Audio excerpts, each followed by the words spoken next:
Our next presentation, I think, is from Lisa Easton on the Rydtown Park.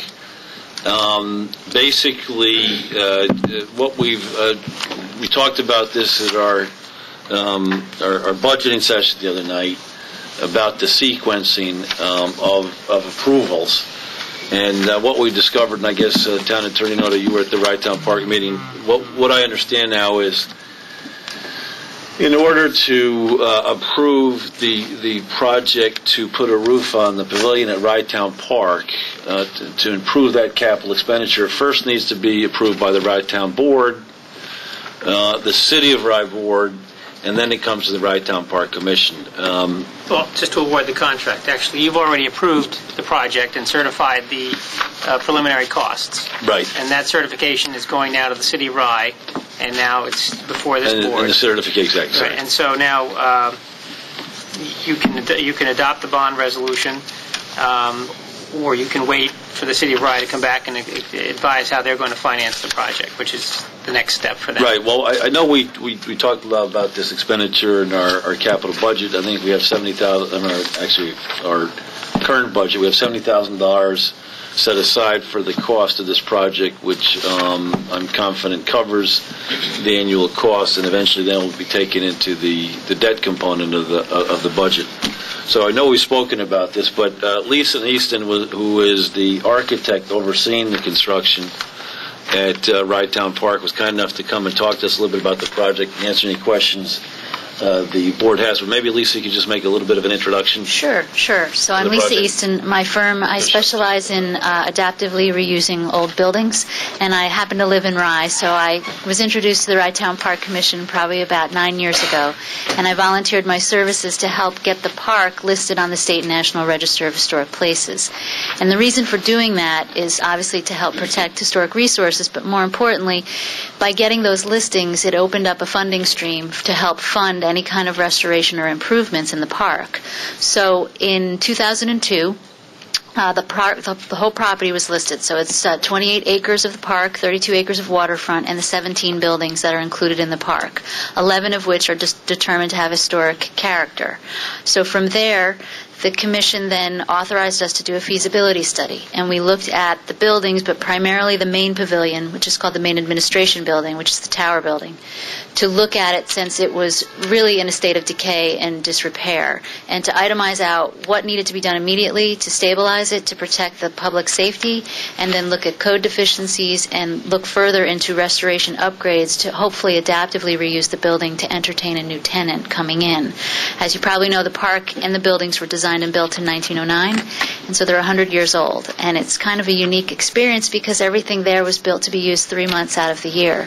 So as you might imagine, there's very little infrastructure in this building. The plumbing, you don't even want to know where it drains. There's very little electric, and there's no heat. So it's actually a good building to try and adaptively reuse because there's no guts to really gut when you bring a new tenant in. But the problem with reusing the building is it had been leaking for probably the last 30 years, and primarily through the roofs. The roofs and what we call the envelope, so that's the stucco wall surface. So the roofs are the primary point of focus because if we lose the watertight capability, we're starting to adversely affect the structure. And right now, I brought the presentations, but I don't want to take up too much of your time. I'm sure it's a long meeting tonight. But what we did find in our research while we were preparing the documents for the roof restoration was that the structure is relatively sound and in most places in very good shape. There are areas of the building that will need to have structural repair and replacement, but for the most part, the main part of the roof is intact. So we're replacing a total of 8 rafters, for example, in the main roof, out of about 218. So it's a significant amount of work that we're actually able to undertake now without structural repair. So the bulk of the work costs less, in other words. The longer we wait, the more it will exponentially accelerate into disrepair.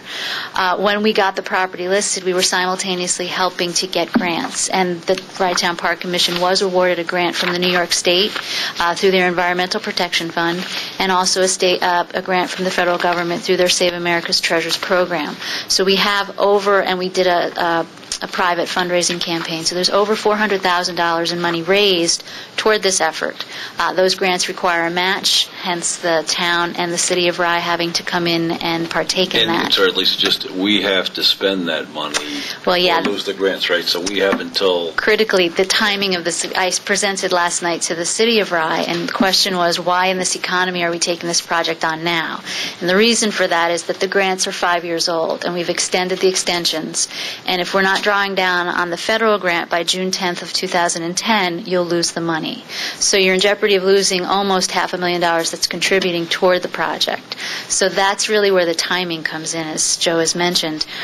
So that's why we're at where we're at. So what we did was we went through the process. We produced a set of construction documents that went through the state review and the federal government's review through the National Park Service. We went out to bid. We publicly advertised the bids according to the state and federal government standards. We had a mandatory walkthrough. We had contractors bid.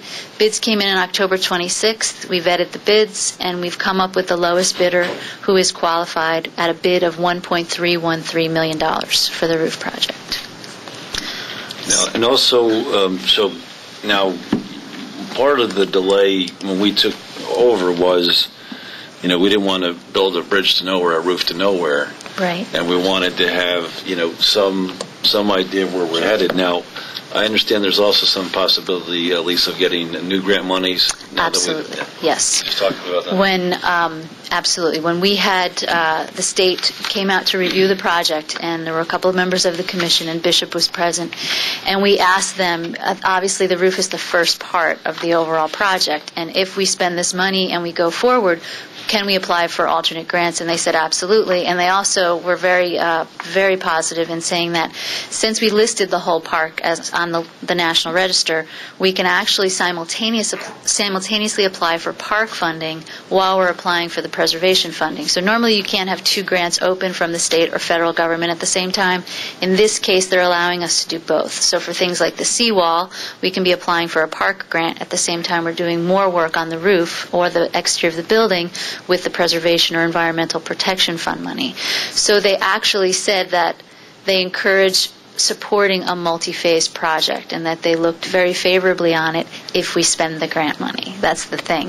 If we don't spend the grant money, we're not looked on as a favorable candidate. So we really encourage you to use the grants if you can afford the match. When was the last time any monies were spent?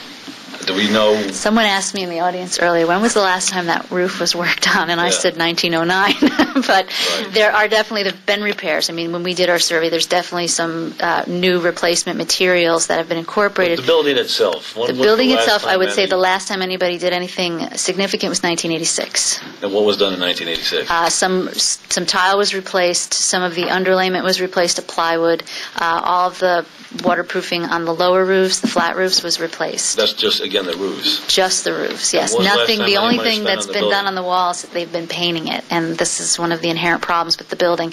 It's stucco and it's meant to breathe, and someone a long time ago, probably 30 years ago, started painting the exterior to brighten it up and make it look clean. And if you look at the building now, it has a wonderful gray film on it. That's mold that's growing because of all the moisture that's trapped in the wall itself.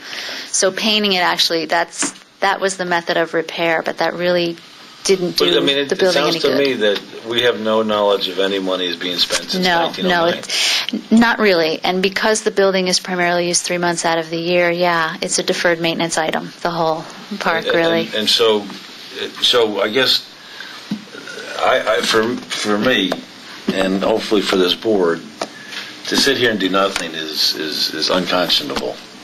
And I think we can get new grant monies, and then I think we need to launch a project, a public-private partnership. I think we have to figure out what we're going to use the building for, maybe in conjunction with our Rye 350, celebrations. But there's a wonderful history. At least I was fortunate enough to attend a lecture or a talk that Lisa gave on the history of Rye Town Park.